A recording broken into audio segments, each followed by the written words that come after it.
नमस्कार। आप सभी का बहुत बहुत स्वागत है। मैं हूं दिलेश देवांगन और इस वक्त आप देख रहे हैं डीडी यूट्यूब चैनल। पता है 17 दिसंबर 2018 को छत्तीसगढ़ में भूपेश बघेल की सरकार बनी थी। भूपेश बघेल ने शपथ लिया था और बड़े बड़े वायदे किए गए थे छत्तीसगढ़ में 2018 विधानसभा के चुनाव में।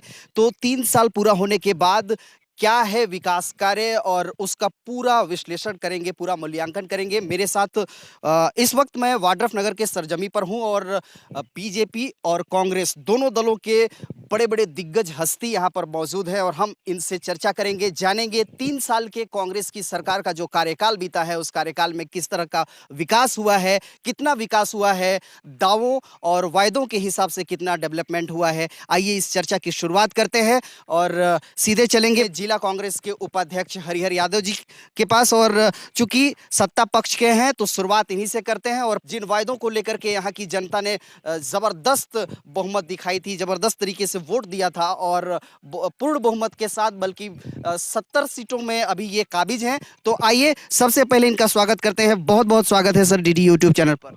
धन्यवाद। 3 साल का कार्यकाल पूरा हो गया, क्या उपलब्धि मानते हैं और कितना उपलब्धि मानते हैं? हमारी जो सरकार है, जैसा कि आपने कहा कि बड़े बड़े वादे किए थे, हमारी सरकार बनते ही जैसे कि आप सबों को पता है कि हमने वादा किया था कि किसानों का कर्ज माफ़ करेंगे, धान हम 25 रुपया किलो खरीदेंगे और कई ऐसे कार्य जो थे, जैसे हमने तेंदुपत्ता का रेट जो है, जो 250 रुपये था, हमने उसे 400 रुपया किया। आदिवासियों की ज़मीन जो बस्तर में जो अधिग्रहण कर लिया गया था, हमने उनको वापस कराया। ऐसे कई अच्छे कार्य जो है हमारे सफलतापूर्वक रहा है 3 सालों में। आप देखेंगे कि सामाजिक समरसता के रूप में भी आप देखेंगे तो छत्तीसगढ़ में बहुत ज़बरदस्त सामाजिक समरसता बना हुआ है। यहाँ किसी तरह का विवाद नहीं, शांतिपूर्ण ढंग से शासन चल रहा है जी। अब इधर बीजेपी के बड़े बड़े दिग्गज हस्ती है जो काफी अनुभव है। सरकार का कहना है कि वो अच्छा काम कर रहे हैं, फिर इसके बावजूद आप हो हल्ला करते रहते हैं, क्यों? इनका पूरा 3 साल का जो कार्यकाल है वो जनता के साथ धोखा है, किसान के साथ धोखा है, युवाओं के साथ धोखा है। इन लोगों ने कहा था कि सरकार अगर हमारी बनेगी तो 2 साल किसानों का जो बोनस है हम देंगे, वो नहीं है। हमारी सरकार थी, हम लोगों ने कहा था किसान से कि आप जब हमारी सरकार बनेगी तो हम एक एक दाना धान का खरीदेंगे। इन लोगों ने क्या किया, रकबा के नाम से किसानों को छल दिया। अभी क्या हो रहा है, पतला धान जो खरीदी का मामला है वो डाटा ही इनका कंप्यूटर से गोल है। आज आप तहसील में जाकर के देखिए, वाडाफनगर ब्लॉक का किसान घूम रहा है अपना रकबा सुधारने के लिए। पेमेंट की क्या स्थिति है देख लीजिए आप। बारदाना का क्या स्थिति है आपके सामने है। जब धान खरीदी शुरू हुआ तो कहा गया कि 30% बारदाना का व्यवस्था किसान खुद करेगा। उसके बाद हो गया कि 40% करेगा। उसके बाद हो गया अभी परसों नरसों का मामला है कि 50% किसान बारदाना लेके आएगा। जब सरकार बारदाना की व्यवस्था नहीं कर पा रही, किसान बेचारा कहाँ से बारदाना की व्यवस्था करेगा? अरे सीधे हाथ खड़ा कर दीजिए कि हमसे नहीं कुछ हो पा रहा है। दो बात आपने कही। एक तो ये कि 2 साल का जो बकाया बोनस था वो पूरा करने का वायदा किया था कांग्रेस पार्टी ने और इस वक्त वो सरकार में भी है। और दूसरी बात आपने कहा कि धान खरीदी में जो वारदाने को लेकर के समस्या है उस पर आइए जानते हैं, पूछते हैं। आपने वायदा तो किया था सर कि 2 साल बकाया जो रमन सरकार ने नहीं दिया है वो बोनस भी हम देंगे। 3 साल बीत गए, 2 साल का बोनस अभी तक नहीं मिला। इसके बारे में मैं इतना ही कहूँगा कि बोनस धान खरीदी हमारे भाइयों ने किया, अब बोनस हमको देना है ना। बोनस देने के लिए पैसा भी चाहिए। 2 साल कोरोना काल और जो हमारे हिस्से का पैसा है, सेंट्रल गवर्नमेंट कोई न कोई बहाना बार बार लगाती है कि हमारे हिस्से का जो पैसा है, हमारा जो रॉयल्टी का पैसा है, वो ये दे नहीं रहे हैं। न इनके सांसद पूरे अपने छत्तीसगढ़ में इनके सांसद जीते हैं। एक बार भी इनसे बार बार रिक्वेस्ट किया गया कि प्रधानमंत्री से इस बात को कहें कि हमारा जो राशि है, बकाया राशि छत्तीसगढ़ के मान का, वो भारत सरकार रिलीज करे। हम तुरंत इनका बकाया बोनस दे देंगे। और बकाया बोनस के बारे में इनको तो आवाज उठानी नहीं चाहिए, इनको इस बारे में सोचना चाहिए। सर ये बहाने वाली बात हो गई ना, इसलिए मैं बोल रहा हूँ, क्योंकि जब वो वायदा आप कर रहे थे तो ये नहीं बोल रहे थे कि केंद्र पर हम डिपेंडेंट रहेंगे। मैं उसी पर आ रहा हूँ। तो आप उस स्थिति को देख रहे हैं। दूसरी बात, एक सवाल आपने क्या कहा अभी, एक चीज और बोला उन्होंने, वारदाने को लेकर। वारदाना हमको नहीं खरीदना है, सूतली हमको नहीं खरीदना है, ये सरकार, सेंट्रल गवर्नमेंट देती है हमको। तो जब हमको धान खरीदने के लिए आप बोरा वारदाना देंगे तब तो हम धान उसमें खरीदेंगे। उसके वैकल्पिक व्यवस्था में हम लोगों ने किसानों से भी बोला, उनके बारदाना का दाम हम दे रहे हैं। हम पुराना एफसीआई का गोदाम से जो बोरा हमारा खाली हो रहा है उससे लेके हम धान खरीद रहे हैं। धान का जो इस साल रेट बढ़ा है, सेंट्रल गवर्नमेंट ने जो बढ़ा है, उसको हमने जोड़ के 25 से ऊपर में हम ले गए उसको। तो हम अपनी तरफ से पूरा प्रयास कर रहे हैं। हमने जो जो वादे किए हैं कि कोई भी वादा हमारा मतलब 80% 85% हम वादा पूरा कर चुके हैं, जो हमारा घोषणा पत्र है। और बाकी 2 साल के अंदर में हम बाकी जो भी घोषणा पत्र है, जो भी उन्होंने कहा इस बात को कि पेंशन नहीं देना या और भी कोई जिस चीज़ के बारे में बोल रहे हैं, हमारे पास 2 साल का भी समय है, हम उसको। ठीक है। वर्तमान सरकार का कहना है कि 85% का काम पूरा हो गया है, फिर भी आप बोलते हैं कि काम ही नहीं हुआ है छत्तीसगढ़ में। देखिए, आप सभी लोग अवगत हैं, जानते भी हैं, इनका जन घोषणा पत्र अभी भी है, वो पारदर्शी है, छिपाने की बात नहीं है। इन्होंने घोषणा किया था कि हम हर बेरोजगारों को 2500 रुपये प्रति माह देंगे। जिस दिन इनका सरकार बना और उस दिन से अगर देना चाहते तो आज कोई भी ऐसा परिवार नहीं है जिस परिवार में 1-2 बच्चे बेरोजगार नहीं हैं। अगर 2500 रुपये के मानदेय से 3 साल पालते हैं, 36 अड़हिए आप जोड़ लो, और 90 दूना 1,80,000 एक परिवार में अभी तक आ गया होता। 1 लाख। ये अभी हमारे कांग्रेस पार्टी, हमारे अध्यक्ष, पूर्व अध्यक्ष और जिले के कांग्रेस पार्टी के उपाध्यक्ष जी बताया कि हमने कर्जा माफ किया। मेरे पास प्रमाण है। अब जो कर्जा माफ करो उसको भी तो पूरा कर दो ना। मैं भी केसीसी लिया हूँ, स्टेट बैंक में है, साबित है मेरे पास। मैं 2 लाख का कर दी। कर्जा पूरा माफ नहीं हुआ है। हुआ है, अब प्रूफ है, जो प्रूफ है। इन्होंने गंगा जल उठा के क्रिया खाया था कि 10 दिन में मैं पूरा कर्जा माफ कर दूंगा। कर्जा माफ हुआ क्या? मैं प्रूफ दूंगा। पहला विकास की बात मैं बता रहा हूँ। आज आप वाटर फंगा, आप पत्रकार बंधु, आप लोग भी मीडिया बंधु हैं, आप सब स्थानीय हैं, सब लोग जान रहे हैं, यहाँ पे देखे हुए। आज जो विकास हुआ, पिछले गति का विकास में आज का विकास देखो। एक भी बड़ा काम इन्होंने बताया ना भाई, जो काम दिया हुआ है, जैसे हमारा बाईपास रोड वाटर फंगर का, ये काम दिया हुआ काम को इन्होंने स्वीकृत किया हुआ कि नहीं करा पा रहा है। बड़े बड़े पुल पुलिया आप जानते हो, आप जिस क्षेत्र से आते हो, पूरे बड़े बसराजपुर, बाबा बसराजपुर जाते हैं, पूरे ये पुलिया बन गया। आज इन्होंने बड़ा बड़ा काम एक आठ तो बता दे। विकास 3 साल में कोई विकास के नाम से कोई चीज नहीं रहा। और वो इनका घोषणा पत्र बोलते हैं मैं तो घोषणा पत्र पूरा कर दिया। अरे भाई, आपने घोषणा पत्र में लिखा कि मितानिनों को मानदेय, आंगनबाड़ी कार्यकर्ता, सहायिका का मानदेय इतना इनका इतना, पुलिस लोगों को ये कर दूंगा, छुट्टी को दे, दुनियादारी क्या कर दूंगा, और आप बेरोजगारों को दे दूंगा। आप घोषणा पत्र में आप उठा के देखिए। ठीक है कर्जा माफ कर दूंगा। ठीक है। मेरा कर्जा माफ लिया हो। आप स्कूल को भी चलाते हैं, शिक्षा देने का जो काम है उसमें आपकी महत्वपूर्ण भूमिका है। युवाओं को आपने वायदा किया था, वास्तव में 2,500 रुपए हम देंगे। 3 साल गुजर गए, अभी भी युवा बस टकटकी लगाए हुए देख रहा है, उम्मीद कर रहा है कि कब मिलेगा 2,500। देखिए, 36 जन घोषणा पत्र में छत्तीसगढ़ सरकार ने 36 घोषणाएं की थी, जिसमें लगभग 30 घोषणाएं पूर्ण हो चुकी हैं। 5-6 घोषणाएं जो बचे हुए हैं उसमें बेरोजगारों के को जो भत्ता देने की बात है वो शामिल है। परंतु जहां तक रोजगार की बात है, छत्तीसगढ़ सरकार ने 14,000 शिक्षकों की भर्ती का रोजगार दिया। पुलिस में भर्ती का उन्होंने पुलिस में निकाला है, फॉरेस्ट में निकाला है, और महिला बाल विकास में। इस तरह से रोजगार देने के काम प्रगति पर है। सर रोजगार की बात नहीं हो रही है, यहाँ पर बात ये हो रही है कि अगर आपने 2,500 रुपए युवाओं को बेरोजगारी भत्ता देने का वायदा किया था, इसीलिए युवाओं ने चढ़ बढ़ करके हिस्सा लिया था और उन्होंने आपको वोट दिया और उस युवाओं के बदौलत आप कहीं ना कहीं सत्ता पर आए हैं। तो युवाओं के लिए आप क्या कर रहे हैं? अभी कुछ दिन पहले शिक्षाकर्मी की भर्ती और पुलिस की भर्ती की बात कर रहे हैं, ये बहुत बड़ी उपलब्धि तो नहीं मानी जा सकती? देखिए, जो बेरोजगार भत्ता देने की बात है, कोई भी व्यय जो है वो पैसे से होता है। क्योंकि सरकार जो है वैसे ही खाली खजाने पे आकर के और अपना जो है कार्यकाल शुरू की है। इसके बाद केंद्र में भाजपा की सरकार है और केंद्र से जो जीएसटी का पैसा, रॉयल्टी का पैसा और जो भी भुगतान होना है, चूंकि वह भुगतान प्राप्त नहीं हो रहा है, तो किसानों के धान की खरीदी का, तेंदुपत्ता का और अन्य जो भुगतान है उसी राज्य के जो प्राप्त रॉयल्टी या जो इनकम है उसी से किया जा रहा है। यदि केंद्र सरकार से पूरा राशि एक बार रिलीज कर दिया जाए तो छत्तीसगढ़ में जितने भी वादे जो आर्थिक के लिए मतलब आर्थिक से संबंधित हैं, वो सारे वादे तुरंत पूरे हो जाएंगे।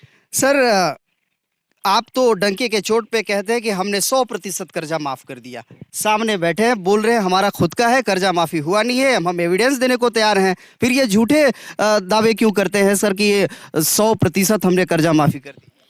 देखिए, कर्जा माफी का जो प्रश्न है वो 2018 के नवंबर से पहले के कर्ज का था कि उसको हम माफ करेंगे।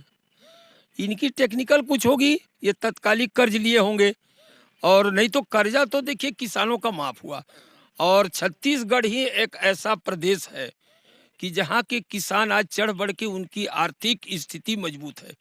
एक तरफ उनका हम कर्जा माफ किए, एक तरफ उनके उपज का हम दाम दिए, तो देखिए डबल फायदा हुआ है यहाँ किसानों को।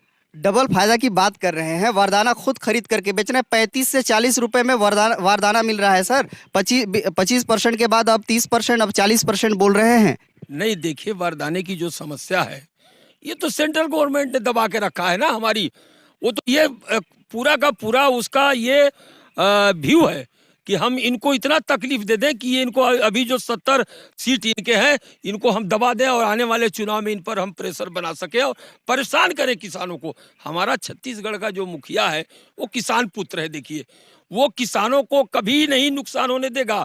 आज भी जैसे अभी पुरंजय भाई साहब ने कहा कि इनके यहाँ रकबा कम बेसी का जो मामला चल रहा है, आज भी एनआईए खोल के रखा है हमारा मुख्यमंत्री। कभी भी किसान कंप्लेंट करेगा तहसीलदार को बोल के रखा है कि इनके रकबा सुधारें और इनकी धान सुधर नहीं रहा है, सुधर नहीं रहा है, सुधर नहीं रहा है। आइए, क्यों नहीं हुआ? उसमें किसी प्रकार का टेक्निकल त्रुटि नहीं है, पैसा मेरा माफ हुआ है।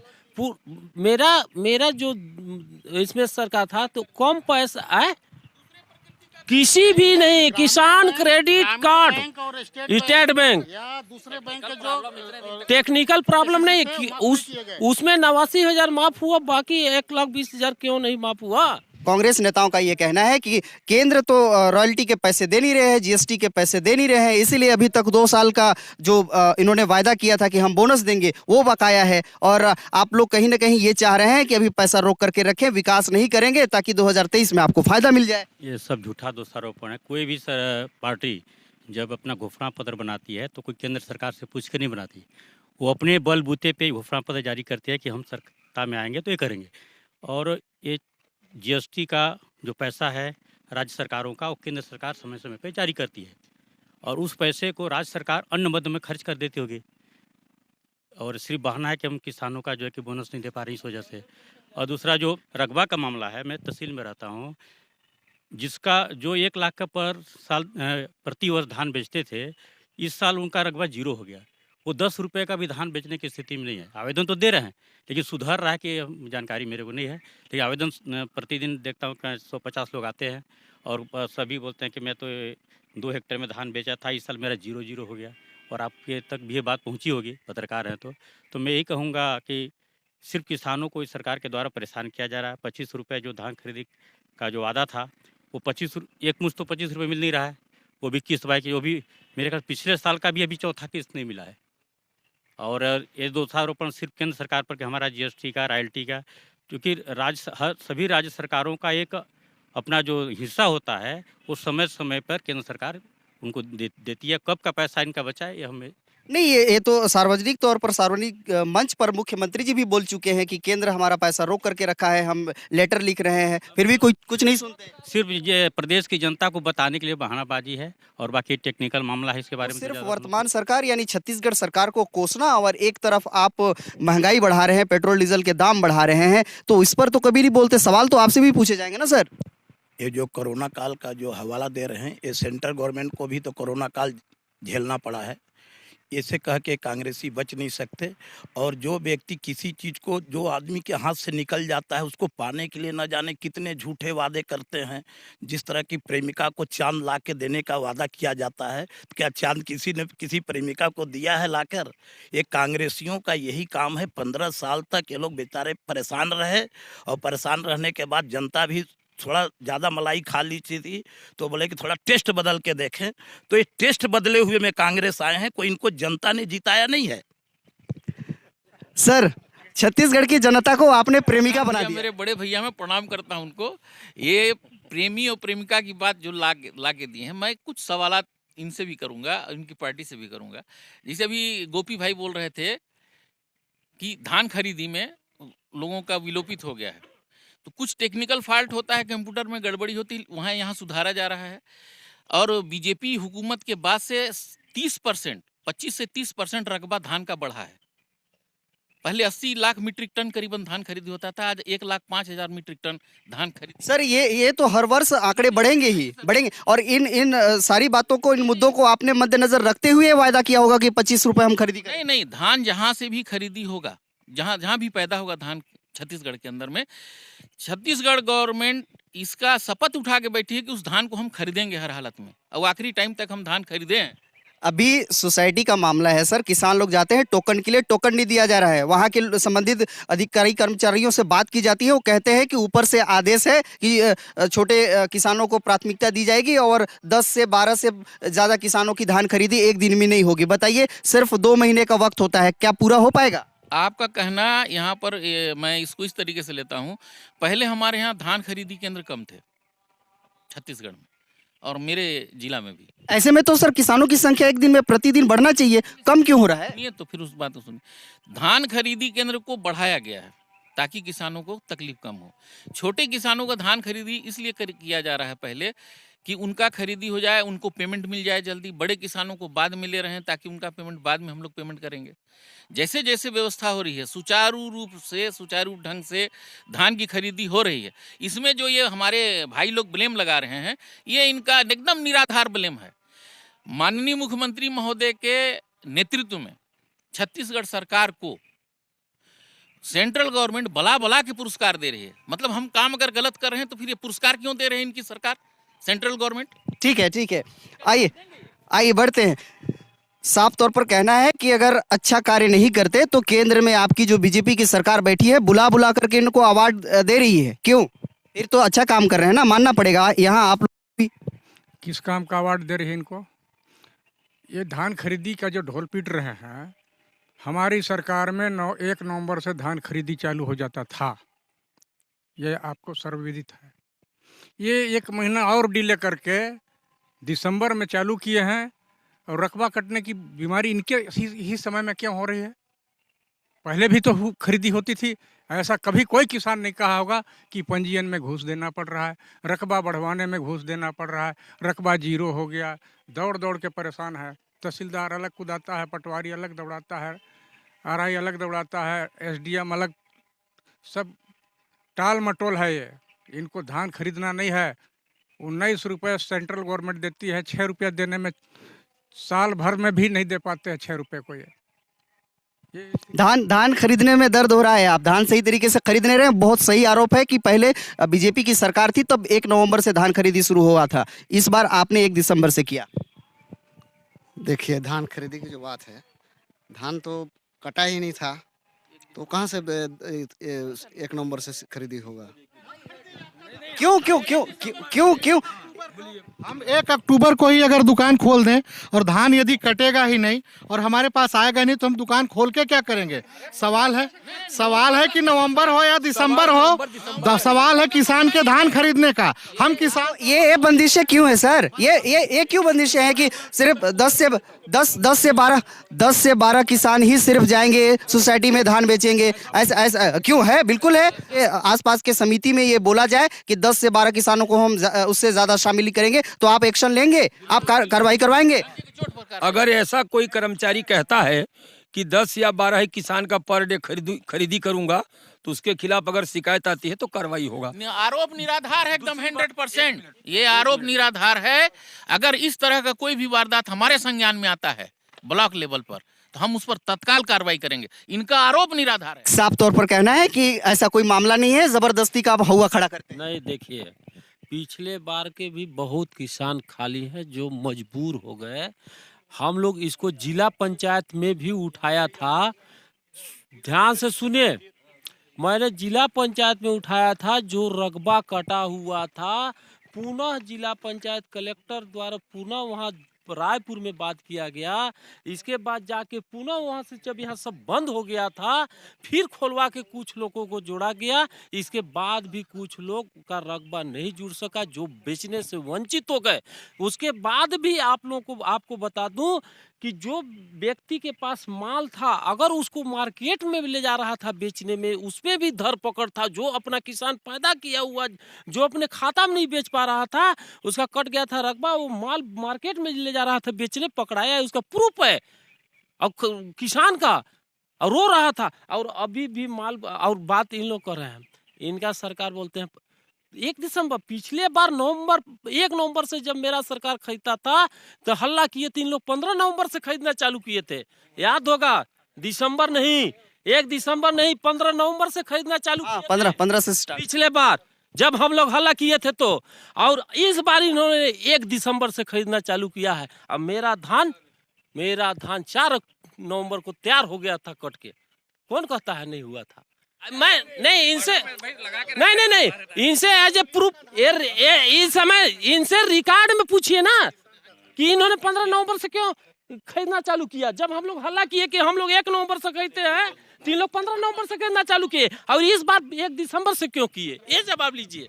साफ तौर पर आरोप है कि यूपी से बाहर से ला करके धान बेच रहे हैं, उनका समर्थक है आप लोग, उनके मुद्दों को उठाते हैं। कर्मचारी लगे हुए हैं ना, क्यों नहीं पकड़े वहाँ? जब हम यूपी से धान लेके आए हैं तो जांच होना चाहिए वहाँ पे, क्यों नहीं पकड़े वहाँ पे?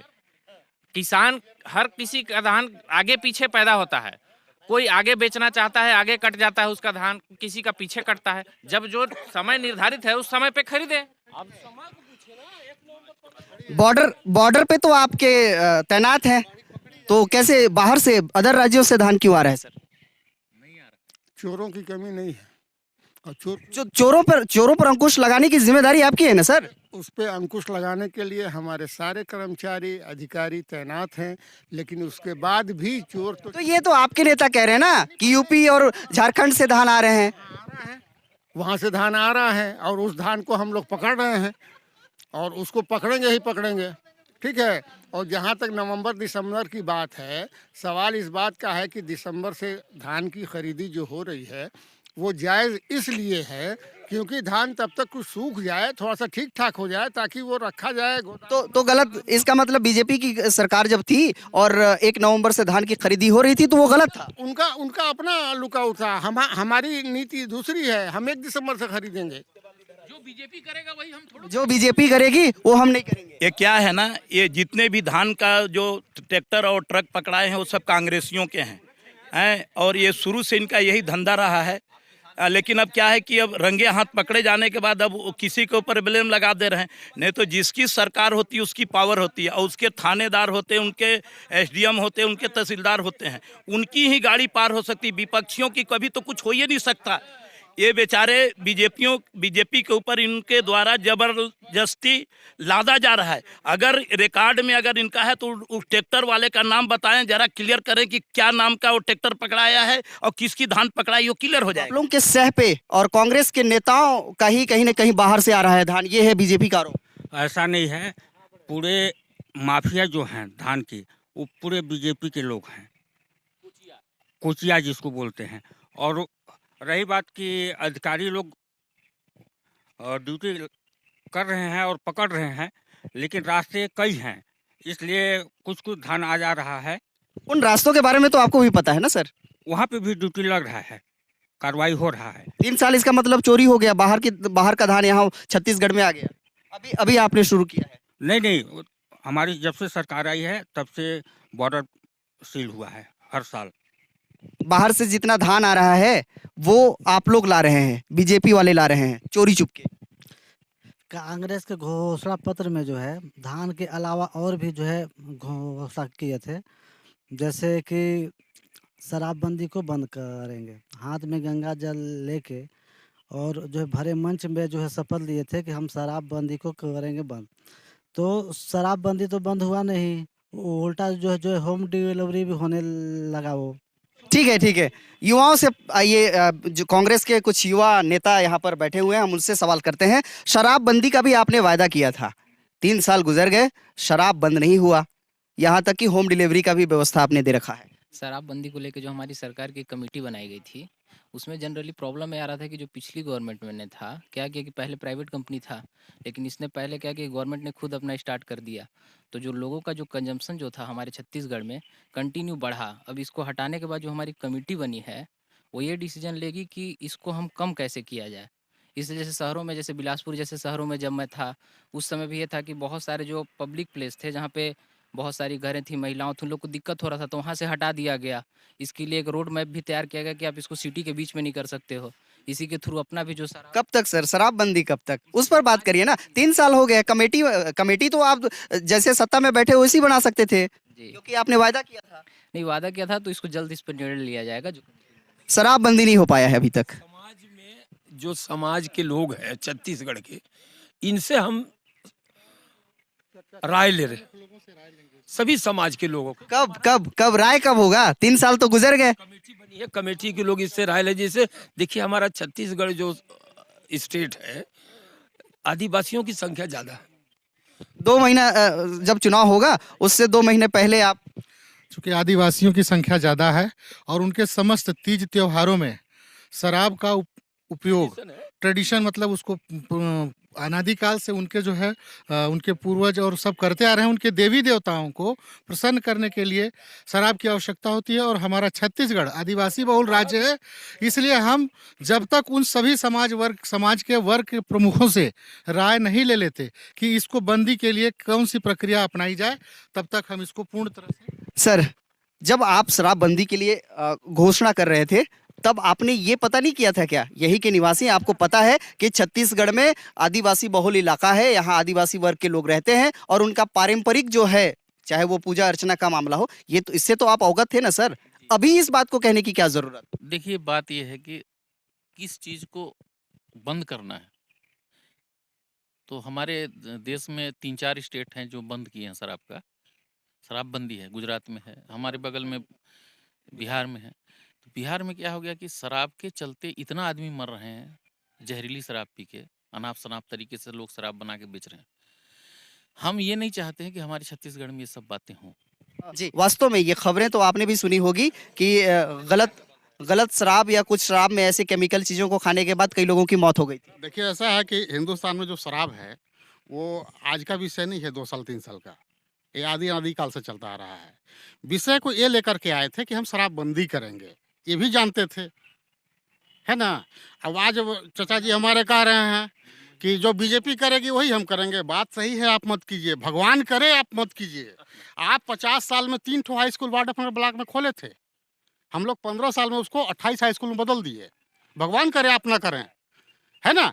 आप पूरे वार्डफनगर ब्लॉक की बात कीजिए, आप पूरे वार्डफनगर ब्लॉक की बात कीजिए, पूरे वार्डफनगर को पहुँच भीन से मुक्त कब कराए? नहीं कराए, 50 साल तक राज किए। लेकिन एक झटके में बलंगी से वार्डफनगर सनावल का पुलिया भारतीय जनता पार्टी के समय में बना। सर आप सुनिए, आप लेकर के आप चल रहे हैं ना। आप लो वोल्टेज से कौन मुक्त कराया? भारतीय जनता पार्टी ने। आप पूरा पूर्वी इलाके को देखिए, वहाँ का जीवन लाइफ लाइन जो है मोर नदी है, और बरसात के दिनों में पहुँच भी हो जाता है पूरा। एक मेन रोड का पुल छोड़ करके जितने मोरन नदी में पुल बने हैं सब भारतीय जनता पार्टी के समय बना है। सर जवाब चाहिए। इसी बात की तो लड़ाई है। इन्होंने कहा कि हमने पहुंच विहीन को पूरा किया, पुल पुलिया बनाया। दिल्ली में किसकी सरकार थी? मनमोहन सिंह की सरकार थी। मनमोहन सिंह ने जो इनका अंश था, केंद्रांश का जो पैसा था, उसको डंके की चोट पर रिलीज किया, इसलिए काम हुआ। आज मोदी जी हमारे पैसा 2000 करोड़ रोक के रखे हैं, 20,000 करोड़ रोक के रखे हैं। इसलिए हमारे अंदर छल कपट नहीं था। हम पूरे देशवासियों को, चाहे बीजेपी की सरकार हो चाहे कांग्रेस की सरकार हो, जो जिसका हक था हमारे मनमोहन सिंह ने रिलीज किया, इसलिए डेवलप हुआ। ये तो बदमाशी करते हैं, ये तो पार्शलिटी करते हैं। बीजेपी का ऐसा कुकृत्य है, इस कारण से ऐसा। पूछ लीजिए उनसे। बीजेपी के मन में खोट है। जब मनमोहन की सरकार थी केंद्र में, वो आपकी सरकार थी, रमन सिंह की सरकार थी, तब वो पूरा पैसा रिलीज करते थे। आप यहाँ पर भेदभाव कर रहे हैं, ये आरोप तो मुख्यमंत्री जी भी लगा चुके हैं। सेंट्रल से जितना पैसा पहले आता था उसका नियम कानून हिसाब किताब होता है। पहले पूरा ऑडिट हम लोग देते थे। आज भारत सरकार इनसे ऑडिट में पैसा हिसाब मांगती है तो हिसाब देते नहीं है। ये तो पैसा भारत सरकार से लाते हैं, एडजस्ट करके पैसा निकालते हैं। कभी आसाम में खर्चा करेंगे, कभी अमेठी में खर्चा करेंगे, कभी इनके पुनिया को जिताने चल जाएंगे, कभी अभी उत्तर प्रदेश भी जिताने चल जा रहे हैं। भूपेश बघेल जहाँ जहाँ जा रहे हैं वहाँ मार खा रहे हैं, पिट के आ रहे हैं। और मैं बता देना चाहता हूँ कि अभी आरोप लगा रहे थे कि उत्तर प्रदेश से धान ला के भाजपा वाले बेच रहे हैं। कांग्रेस की सरकार है, वहाँ से धान ला करके आप बेचते हैं और यहाँ से बालू ले जाकर आप बेचते हैं। बालू का मुद्दा बहुत बढ़िया मेन पॉइंट, लेकिन हम ये बोल रहे हैं कि आप ऑडिट नहीं करते हैं, हिसाब किताब नहीं देते हैं। केंद्र आपको पैसा तो देती है पर आप हिसाब सही से नहीं देते, इधर उधर के खर्चे करते हैं। आईने की तरह साफ है यह मामला कि पैसा सेंट्रल जो देता है हमारे हिस्से का या हमारे रॉयल्टी का, वो पैसा हमारे पास आएगा तो किस पर खर्च होगा? छत्तीसगढ़ के पब्लिक के ऊपर खर्च होगा। जब हमको पैसा नहीं मिल रहा है तब तो हम डंके के चोट पर बोल रहे हैं कि हमको पैसा नहीं मिल रहा है। और मनमोहन सिंह के जमाने में रमन सिंह जी 1 रुपया लेने जाते थे, अब लेके आते थे 3 रुपया। माननीय प्रधानमंत्री जी जब बैठे, इन्हीं के प्रधानमंत्री तो मोदी जी, रमन सिंह का दिल्ली आना जाना कम हो गया। 5 साल जो पिछला है, जो इनका है कार्यकाल, देख लीजिए कितना विकास हुआ है उसमें। मैं डंके के चोट के साथ ये बात कहता हूं कि मनमोहन सिंह के जमाने में जो विकास छत्तीसगढ़ में हुआ, मोदी जी के बैठने के बाद वो विकास की रफ्तार नहीं रही और वही रफ्तार अभी मध्यम है, वही प्रक्रिया अभी भी जारी है। हम लोग के साथ दोहरा सौतेला व्यवहार कर रहे हैं वो। जी, रमन की सरकार थी, रमन जी जाते थे मनमोहन जी से पैसा लेने के लिए, 1 रुपया मांगते थे, 3 रुपये मिलता था। देखिए क्या है ना, ईमानदार व्यक्ति जब कोई भी चीज़ पेश करता है तो सामने वाले को झुकना ही पड़ता है, चाहे सरकार किसी की हो। अगर आप ऑडिट करवा के अगर आप पैसा लेते तो आपको पैसा, मोदी जी ऐसा नहीं है कि नहीं देते, लेकिन आप लोग तो पूरा घपला करने में लगे हुए हैं कि जो आए बटोर लो, इसके बाद तो हमको आना नहीं है। अब क्या है कि जब जिसको जाना है वो काहे के लिए कोई व्यवस्था करेगा? वो तो जान चुकी है और जनता जान चुकी है। अब इनको अब कहने की जरूरत नहीं है। जनता जो है अब जान गई है कि हमने 5 साल कांग्रेस को देके अपने पैर में कुल्हाड़ी मार लिया। दोबारा ये अब ऐसा इनको मौका नहीं मिलेगा। और कांग्रेस जो है ना, शुरू से देश को तापने के सिवा दूसरा काम किया। हम लोग स्वाद चेंज होने पे आए हैं, लेकिन बता देना चाह रहा हूँ कि थोड़ा और स्वाद चेंज होगा। ये 14 में आए हैं, 14 हुए हैं, अब की 4 रहेंगे। 4 रहेंगे, 4 रहेंगे। अब अभी तो 14 में थे, अब 4 हो जाएंगे, कम होगा तो आने वाला समय ही बताएगा। ठीक है, अब 14 में 15 सालों से तो आपने राज किया, अब 2018 में 14 में आ गए हैं और 2023 में 4 में आ जाएंगे। ऐसा है ना, धोखाधड़ी करके, छल कपट करके अगर कोई आ गया तो उस मुगालते में न रहे कि वो हमेशा वही रहेगा। समय बदलेगा और समय बदलता है। जैसा इन लोगों ने छल कपट किया है, लोगों को छला है, पूरा छत्तीसगढ़ की जनता जान रही है। महिलाओं के मुद्दे पर भी हम बात करेंगे। महिलाओं के मुद्दे पर कुछ युवा साथी हैं, युवा हैं, उनसे हम बात करेंगे। लेकिन चूंकि रेत का मामला उठा हुआ है और हम आपसे पूछना चाहते हैं, रेत का खुल्लम खुल्ला व्यापार कर रहे हैं सर आप लोगों के सह पे लगातार 3 साल हो गए। बीजेपी वाले सिर्फ और सिर्फ ये मुद्दा हमेशा उठाते रहते हैं और ये कहीं ना कहीं प्रदेश स्तर पर भी उठता रहा है। क्यों आखिर यहाँ की प्राकृतिक संपदा का इतना दोहन करवा रहे हैं? राज्य में जो खनिज संपदा होता है वो राज्य के आय का साधन होता है। गौण खनिज और मुख्य खनिज में होता है बॉक्साइट, कोयला और आयरन ओर, और गौण खनिज में होता है लाइमस्टोन, ग्रेनाइट और सैंड।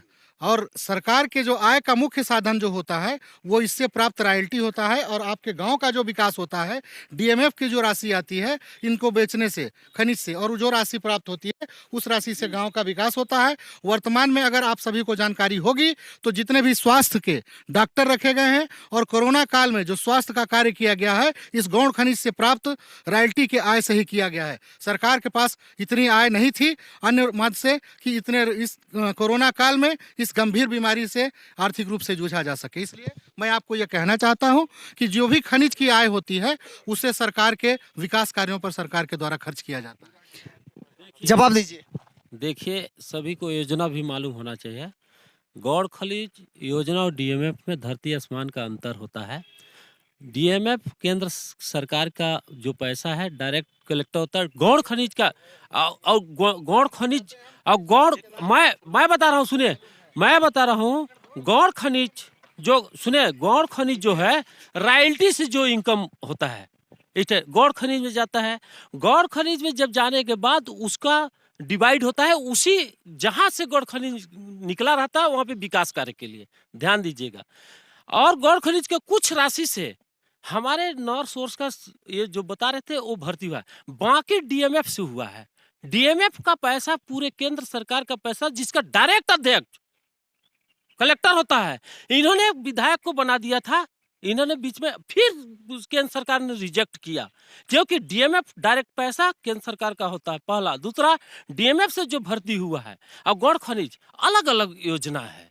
गौड़ खनिज से जो पैसा इन लोगों को विकास कार्य होना है, ये बहुत अच्छा बात है, इनकम होना चाहिए। हम भी चाहते हैं, सरकार को चलाना है, किसी अपना पंचायत को चलाना है तो इनकम होना चाहिए, रॉयल्टी से इनकम आना चाहिए, हम उसको विरोध नहीं करते हैं। लेकिन जहां से बालू निकलना चाहिए, जहां से बालू निकलना चाहिए, जहां से उत्खनन घोषित है वहां से बालू निकल चुका है। एक मिनट, वहां से बालू निकल चुका है, बालू जाना चाहिए, ये भी ठीक है, लेकिन बालू जो बीजेपी सरकार ने रोड बना दिया है उस रोड का ऐसी तैसी ओवरलोडिंग करके भेज के खराब करते रहे हैं, पूरा रोड टूट जा रहा है। हम ठीक है, जवाब लेते हैं। इनको जानकारी अधूरी है। जिला खनिज न्यास डीएमएफ जो होता है उसको बोलते हैं जिला खनिज न्यास। ये बोल रहे हैं कि केंद्र सरकार से राशि आती है, पहले अपने ज्ञान को दुरुस्त कर लें कि डिस्ट्रिक्ट माइनिंग फंड को ही जिला खनिज न्यास बोला जाता है। और जिले में जो रॉयल्टी हमारी होती है, जैसे वर्तमान में 180 रुपए पत्थर की रॉयल्टी है, उसमें 15% डीएमएफ, सुनिए, वो गौड़ खनिज को 180 रुपए गया, डीएमएफ उसी से जाता है। आप अपना ज्ञान दुरुस्त कर लीजिए, हमारे पास है इसीलिए तो बोल रहा हूँ। डीएमएफ का जो पैसा होता है और पर्यावरण का जो शुल्क होता है और उपकर होता है, ये तीनों जो रॉयल्टी फिक्स होता है उसके 10 से 15% राशि, अतिरिक्त राशि रॉयल्टी के अलावा, रॉयल्टी जो होता है वो खनिज गौण खनिज के रॉयल्टी में जाता है, परंतु डीएमएफ जो होता है वो जिला खनिज न्यास एक अलग से जिला पंचायत में अकाउंट बना हुआ है और उस हेड में चालान के द्वारा जमा होता है और वह स्थानीय खदान जो चलाते हैं उन खदान के संचालकों के द्वारा जमा किया जाता है। ठीक है, आइए आगे बढ़ते हैं, महिलाओं के मुद्दे पर बातचीत करते हैं। आपने कहा था कि हम आंगनबाड़ी कार्यकर्ताओं का जो वेतनमान है वो बढ़ाएंगे, अभी तक बढ़ा नहीं, 3 साल पूरे हो गए, विचार में है, 5 साल तक विचार होता रहेगा। नहीं, क्या है, देखिए, बजट आएगा उस हिसाब से काम करेंगे। उनको आश्वासन भी मिला हुआ है और भूपेश जो सरकार है हमारी बहुत संवेदनशील है गरीबों के प्रति, छोटे कर्मचारियों के प्रति। नियमितीकरण के बारे में भी हम लोगों ने नियमितीकरण किया है, लोगों की तनख्वाह भी बढ़ा रहे हैं, इनके ऊपर भी विचार किया जा रहा है, सहानुभूतिपूर्वक विचार किया जा रहा है और बहुत जल्द ही इनका निराकरण होगा। कब तक विचार चलता रहेगा महिलाओं के प्रति? जी, जितना खुशहाल छत्तीसगढ़ में महिलाएं हैं उतना अदर स्टेट में आप देख लीजिए। जैसा कि अभी पंकज जी ने कहा कि महिलाओं पर अत्याचार हो रहा है, बीजेपी की सरकार जो पहले थी और हमारी ये 3 साल की सरकार की आप तुलना कर लीजिए ना, आंकड़ा देख लीजिए कि महिलाओं पे अत्याचार पहले हुआ है कि अभी हो रहा है। मध्य प्रदेश में जाके देखिए आप, बीजेपी की सरकार है, महिलाओं पर जितना अत्याचार हो रहा है, हमारे छत्तीसगढ़ में अमन चैन है, महिलाओं का सम्मान है। यहाँ किसी तरह का आप देख लीजिए, 3 साल में आप नक्सल वारदात देखिए, लोग भूल गए। हमारे प्रदेश जहाँ सरकार है वहाँ डंके की चोट पर कार्रवाई होती है, सबसे बड़ा उत्तर प्रदेश, देश का सबसे बड़ा राज्य है उत्तर प्रदेश। वहाँ जो है ना खुलेआम स्वच्छंद रूप से कॉलेज जाना, बाजार जाना, स्कूल जाना, सब कुछ सही हो रहा है। और उसके 17 से पहले बहुत बुरा हाल था। और छत्तीसगढ़ का मैं बता रहा हूँ, ये तो 3 साल हो गया ना इनको, 2 साल पूर्व का बता रहा हूँ। 2 वर्ष में 5347 बलात्कार हुए, छत्तीसगढ़ के आंकड़े बता रहे हैं। छत्तीसगढ़ के आंकड़े। और 4038 अपहरण के मामले सामने आए। FIR है वो, ये FIR दर्ज ये ऊपर की बात नहीं है, ये रिकॉर्डेड है। इतना बड़ा आंकड़ा, जवाब चाहिए सर आपका। हाँ बिल्कुल होगा, इसमें कोई दिक्कत नहीं है। इसके पहले वाले आंकड़े पेश करें ना, वो 2018 से पहले में 7000 हुआ होगा। और मध्य प्रदेश में 10,000 से कम नहीं अपराध हुआ है महिलाओं के प्रति। अभी उत्तर प्रदेश की नाम ले रहे थे मेरे भाई साहब। उत्तर प्रदेश में किसानों के भीड़ पे इनके मंत्री का बेटा चढ़ा दिया गाड़ी। आज वो अभी FIR नहीं हो रहा था। हमारी प्रियंका गांधी और हमारे भूपेश बघेल जाके वहां धरना दिए, तब जाके FIR हुआ और वो 15 दिन बाद अरेस्ट हुआ। आज वो मंत्री अभी भी बना हुआ है, हटाया नहीं गया। क्या बात करेंगे? शर्म करो, शर्म करना चाहिए इनको। जवाब। देखिए, इन लोगों को तो बोलने दीजिए, कुछ है नहीं तब हल्ला करना चालू किए हैं। कांग्रेसी लोग जब कुछ नहीं सकते हैं ना तो लगते हैं डांस करने। अब वो डांस शुरू हो गया, समझे ना। आंकड़ा में अब फेल हो गए। देखिए अब आंकड़ा आया, होगा, क्या बोल रहे हैं, होगा, हुआ, होगा। अरे आंकड़ा लेके आइए ना, आंकड़ा लेके बात कीजिए, हम तो आंकड़े से बात कर रहे हैं। जवाब दीजिए। डांस की बात जहाँ तक है, डांस किसको कहते हैं मैं आपको बताऊं। सरकार, पिछले सरकार में जब मनमोहन सिंह की सरकार हुआ करती थी, 435 रुपए सिलेंडर था, तो स्मृति ईरानी लेके सिलेंडर और रोड पे डांस करती थी। रामदेव बाबा बोलते थे 35 रुपए का पेट्रोल चाहिए कि 45 रुपए का चाहिए? 35 रुपए का चाहिए ना। तो वही 35 रुपए का पेट्रोल डीजल 100 पार हो गया और वही 435 रुपए का सिलेंडर आज 1000 रुपए पहुंच गया। मैं जवाब चाहता हूं कि आखिर इतना बेतहाशा वृद्धि किस कारण से हुआ, जबकि अंतर्राष्ट्रीय बाजार में उसकी कीमत पहले से कम है। जी जवाब दीजिए। आप तीनों से जवाब लूंगा मैं। देखिए, जब मनमोहन सिंह की सरकार था ना, तो इनको 435 से लेके 935 रुपया तक सिलेंडर हुआ, तब पूछिए। और आज सिलेंडर और था नहीं और मिलता नहीं था। आज 14 करोड़ लोगों के पास घर में सिलेंडर पहुंचे ना। सर मैं आप बीच में टोके, मैं आपसे जरूर आ रहा हूँ, 1 सेकेंड आ रहा हूँ। सर जब ये गैस उज्ज्वला योजना की शुरुआत हुई थी, मोदी जी ने बेतहाशा पैसा खर्च किया था कहीं ना कहीं प्रमोशन, प्रचार प्रसार में, कि हम महिलाओं का विशेष ख्याल रखते हैं और महिलाओं को अब आग के धुओं में का सामना नहीं करना पड़ेगा और उनको फ्री में LPG गैस कनेक्शन दिए जाएंगे। LPG गैस कनेक्शन फ्री में जब दिए जा रहे थे तब रेट था 450। वाकई में उन्होंने ठीक कहा। आज 1000 चला गया है सर। महिलाएं फिर से वही आग की धुओं का सामना कर रहे हैं। थोड़ा सा आंकड़े पर ध्यान दिया जाए। पहले आप सिलेंडर लेने जाते थे तो सिलेंडर का रेट क्या था, और गिनती के सिलेंडर लोगों को मिलते थे जो गिने चुने लोग थे। सर आंकड़े पे मत जाइए, उन्होंने कहा था कि हम फ्री में दे रहे हैं, इतनी व्यवस्था दे रहे हैं। सुना जाए जी, बिल्कुल फ्री में दिया गया, लेकिन फ्री में देने के बाद क्या संख्या की जब बढ़त होती है तो डिमांड जब बढ़ता है तो पूर्ति में आदमी को परेशानी जाती ही है। इतनी बड़ी परेशानी? हाँ, इतनी बड़ी परेशाानी। आप अपने एक परिवार की बात लीजिए जिसके घर में 2 बच्चे हैं, वो आराम से सारी व्यवस्थाओं को सुलभ ढंग से चला लेता है। जिसके यहाँ 10 बच्चे हैं उनको तो तंगी होगी ही, तो तंगी के लिए व्यवस्था करने में परेशानी तो जाएगी, तो सारे सुख आपको नहीं मिलेंगे। आपका भी यही कहना है? नहीं, उस समय के हिसाब से कोरोना काल में अंतर्राष्ट्रीय बाजार में कच्चे तेल का रेट बढ़ा। जब कच्चे तेल का रेट बढ़ता है तो उससे आपका गैस और उससे जो संबंधित सब महंगाई बढ़ जाती है। तो प्रमुख कारण तो कोरोना ही है महंगाई का। महिलाओं के लिए आप लोग भी बेहतर नहीं कर रहे हैं सर। महिलाएं ये नहीं सोची थी, देश की महिलाएं ये कतई नहीं सोची थी कि उनको आने वाले दिनों में LPG गैस टंकी की कीमत 1000 पे करना पड़ेगा और जो सब्सिडी की राशि आप लोग खाते में डालते थे जनधन योजना के तहत आ नहीं रहा है, पूरे 1000 वसूले जा रहे हैं। आपको आंकड़ा मालूम होगा, 7 साल पहले मनमोहन सिंह के सरकार में लास्ट में गैस के रेट कितना था मालूम है? 935 रुपए। कार्ड है मेरे पास, कार्ड है 935 रुपए लास्ट 7 साल पहले। फिर गैस के दाम कितना हुआ, 700 कुछ, फिर 800, आज 900 के ऊपर है कुछ, समझ रहे हैं। 735, आपको मैं बता रहा हूँ, 935 रुपया में गैस 7 साल पहले लिया गया कार्ड में, आपको मालूम नहीं होगा। सर यही होना चाहिए। ऐसे प्रूफ निकाल के दिखा रहा हूँ। और आपको ये भी बता रहा हूँ, महिलाओं के साथ जो हम लोग कहने हैं ना, आज महिला इनको का समझ के दिया था वोट, मालूम कि इन लोग बोला था कि दारू हम बंद कर देंगे, अब महिला बढ़ चढ़ के इन लोग वोट। ठीक है। एलपीजी गैस के कनेक्शन 1000 ही रहेगा, कम नहीं होगा। आप लोग अच्छा कर रहे हैं, महिलाओं के साथ अच्छा व्यवहार है। ये परिस्थितियों के हिसाब से हर चीज़ का कीमत ऊपर नीचे चलता रहता है। देखिए, विश्व समुदाय जो था कोरोना से के लिए तैयार नहीं था। ये दुनिया की महामारी है, दुनिया का समस्या है। उसके बाद भी पूरे भारत के लोगों को मोदी जी का स्कीम था अनाज पहुंचाने का और मुफ्त चावल देने का, वो स्कीम चल रहा है। दूसरा बात, आप देश की सुरक्षा की बात कीजिए। देश को हमने राफेल दिया, वो पैसा आखिर आता कहाँ से है? आखिर ऐसी तो मैनेज होता है ये सिस्टम। ठीक है।